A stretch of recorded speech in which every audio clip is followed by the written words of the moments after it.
ça, c'est une animation qui est inspirée des génies de chez Ordinary Folk. Je la trouve super cool et je vais te montrer comment faire. On va commencer par la vague. Dans une composition, tu vas créer des cercles avec un contour blanc et tu vas animer leur échelle. À la fin, il faut que ça ressemble à peu près à un truc comme ça. Tu ajoutes dans cette composition un calque d'effets sur lequel tu vas mettre un effet Fastbox Blur. Ça va te permettre de flouter toute ta composition. On va aller maintenant dans notre composition principale. J'ai juste un rectangle, c'est un calque de forme basique. Je vais importer la composition qu'on a fait avant avec les cercles blancs.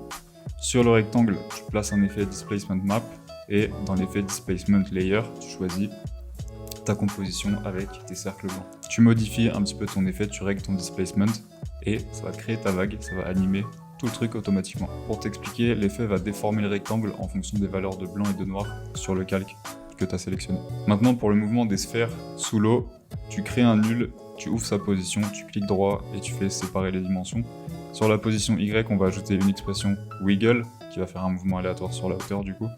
Ensuite, il faut que je puisse keyframe cet effet. Donc pour ça, je vais créer un nouveau nul. Je vais ajouter 2 sliders contrôle dessus. Tu me suis encore, c'est bon. Dans ton wiggle, tu prends ton fouet, tu choisis le premier slider, tu mets une virgule et tu choisis le deuxième slider.